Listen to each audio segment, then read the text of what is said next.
now. You in the field with the Trackstarz, Ryan Righteous, Sean Tanner, DJ Jeremiah. We got Tedashii in the building. We're actually in his building. This is Reach Record Studios. Welcome. Invited us out, man. We appreciate that. Oh yeah, I'm glad y'all can make it. So y'all Unashamed forever. Forever, man. Yeah, man. How's it feel getting everybody back together, man? It's been a legendary run. It's been amazing. So, initially, of course, there's always the hassle of logistics, and those can easily get in the way. Yeah. Everybody's got lives. We have wives, we have families, kids, and just a lot of stuff going on. A lot of guys, getting married or dealing with loss in their own life, and just a lot of stuff happening all at once. And so to get everybody together, 8 artists together at the same time, it was a big deal. So once we knew it was happening, bro, the excitement kind of started to rise a little bit. Yeah, man. So it's fun. It's been great. How you feeling, man? Album season, how's it been going?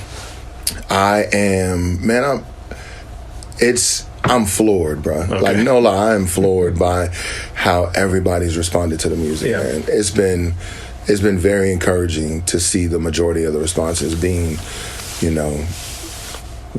we like it, we love it, or, we enjoy it, or, man, when you said this in this song that meant this to me. It's just, all the prayers, all the hopes around the music seem to be coming to fruition, so to speak. It's like, I wanted somebody to hear in this one particular part about how they could keep fighting for joy. Yeah. Oh, that's happening. Oh, that really did. Somebody just testified to that. So it's just dope to see, bro. Is it hard as an artist because he just dropped a project? I dropped one a couple years ago. Come on. How does it feel like that day? Like, okay, here we go. How they gonna take this? You good? And regardless. I was so nervous. Really? Bruh.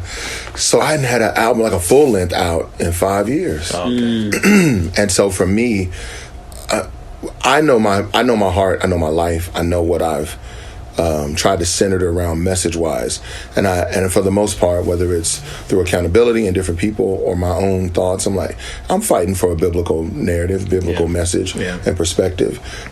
So I see that being fruitful, but at the same time, I'm going, but do people care anymore? Will they care? And then you also play the game of, is what I'm doing quality enough for people to want to sit with it. Yeah. So, you got all those things in your head. And the building, everybody here at the label, they were super excited about it. Like, yo, best work you've ever done. We can't wait for people to hear it. Man, you spitting on this one song, man, what you said here is crazy. And me, I'm hearing them, but in my head, I'm like, now the whole building can't be wrong. Right? Like, everybody can't be wrong. Maybe, I don't know. They wouldn't all lie to me. They wouldn't all lie to me about this, would they? And so when it dropped, man, just the response, and even up until now, the response has been insane. It's been amazing. Dope. So again, I'm floored. Dope. You got 8 artists. How y'all coming up with the sets? How you figuring out which songs to perform and which songs to kind of hold off on? How are you doing that stuff right now? You got 8 artists. If every artist got the amount of time that they really want to have, we'd be there for 6 hours. We'd be there for 8 hours. It wouldn't work. So everybody had to agree upon a time, and then once we did that, then everyone had to figure out what songs they could do to fit within that time. And honestly, when you really think about it, if I'm going to an Andy concert, I think he's put together some phenomenal work, album-wise, EP-wise, but You Can't Stop Me got to be on your set. It just got so y'all vote on each other's sets. Well, we definitely speak into it. So it's like, hey, T-Dot, like, we know you just dropped the album, so I think you should do some new stuff. But if you ain't performing like Dum Dum or Riot, or if you're not gonna do Jumped Out the Whip, then what you doing? And so we've just kind of gone back and forth on what that would look like ultimately.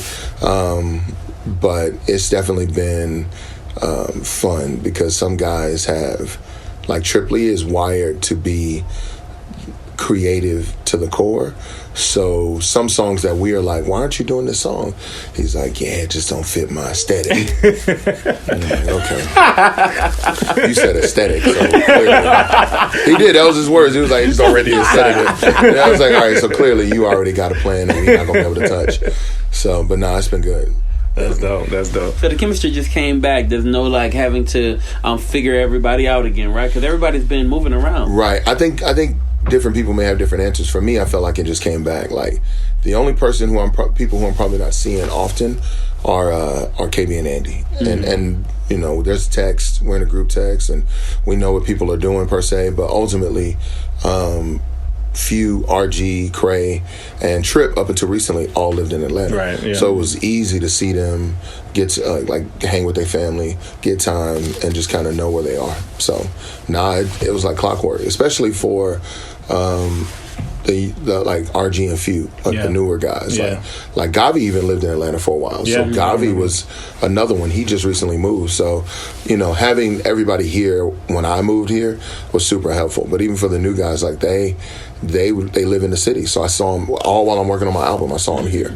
So touring is just a different dynamic of how we're already gonna do what we normally do. Yeah. So. Dude, we can't keep you too long, man. We're fans of yours, man. Yeah. We're proud of you. I appreciate that. We're excited for this album. Pray that it goes crazy. Yeah. But we got to get you back in the studio for a long talk, so we would can really love to do that. So we can get into it. We got 2 more minutes. We got a couple more minutes. Let's do some more stuff.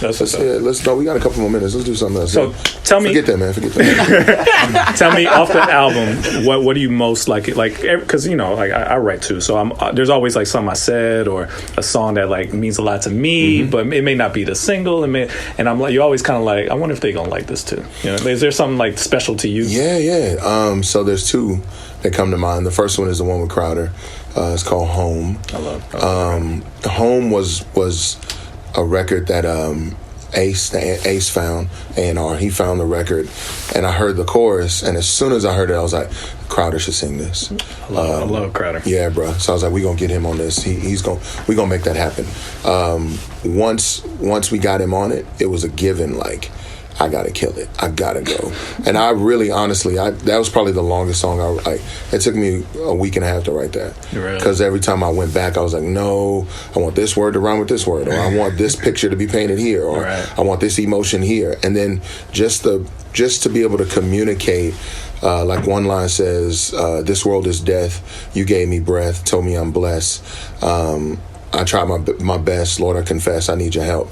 Like, just those lines took me like 2 days because I wanted to make sure I captured what was true for me, but also what I think somebody else could relate to when it comes to I've messed up. The whole song is about the prodigal son. I'm speaking of son. I apologize. No, you good. Come in, man. Just check. I just knew that was Jaden. We got like 1 minute. Yeah. I just knew it was. I was wrong. Come in, son. I was wrong. I will be proud of my son for actually listening and obeying. That's amazing. Look at me. Anyway, but the whole song is about the prodigal son and just his return. Okay. And that angst right beforehand of, man, what would I do? What am I doing with myself? You know, and I love hearing people speak on it because it's one of the most vivid testimonies in Scripture of God's grace, but also our need of Christ, our need of the Lord. Yeah. But I just know we've all had that moment when you finally, if you ever had a moment of repentance, the moments prior to that where you just kind of come to yourself and realize, like, man, what were you thinking? Yeah. Idiot. What were you doing? So that one. And then the other one, speaking of kids, the other one is a song called Hold Me Down. Yeah. On the album, there are tons of I mention a lot or I reference my wife, my mom, and my friends over and over and over. Yep. I speak about God, of course, but my wife, my mom, my friends, that was a consistent theme I wanted people to hear because those were the people that kept me sane, that brought me back from dark places. Those were the people who were fighting for me in prayer and really hoping for the best of me. So on Hold Me Down, it's just a song like all the people who, not just close friends, but everybody who was like, all right, man, I'm gonna pray for him. Man, let me encourage him. Let's go by the house. Let's go see how they doing. You know, those moments meant everything because it just means a lot when you realize people see you. That's tough. You know, when you feel invisible in the world, you almost feel like you don't matter. Yeah. And so those are the lowest places where you kind of think the thoughts that Satan would love for you to think. Of course. You know? Yeah. But in those seasons of life, the people who held me down. That song is for them. And then I tell everybody, I was like, man, I may be losing my mind, but kids have a way of always creating normalcy, because they're gonna wake up, they're gonna want to eat, they're gonna have to, the diapers got to be changed, they gonna want to get outside. They're just they kept such a high level of normalcy for me. I couldn't just check out fully. As much as I wanted to, I couldn't check out fully. And so that's why I put him on the song. So my little boy wrote a rap and then did it. I was like, are you for real right now? I wrote like one line, he wrote the rest. It was weird. Dope. And then I had my 5-year-old and my 3-year-old come in. So that's dope. It was fun, man. Man, we got to get you back in the studio, man. Yeah. Ever since you shot that video at the studio, I don't know if you know how I work. I started taking notes. Like, who's the guy that shot that? What's his name? You Mick. Mm-hmm. I started pinging his brain. Like we started adding stuff to the studio. Really? I love it. That inspired me so much, man. We appreciate you. I love that. I know. Us be a part of that. Bro. Y'all family, dog. Y'all and we said often, like, we excited because y'all really are in the culture. Like, it's not it's just fun when you talk to people who get it, bro. Yeah. Because we do a ton of these. Yeah. So it's fun when people get it, bro. All right, man. Go ahead and take care of your stuff, man. Appreciate y'all, man. Thank yes, sir. you. No doubt. All right, man.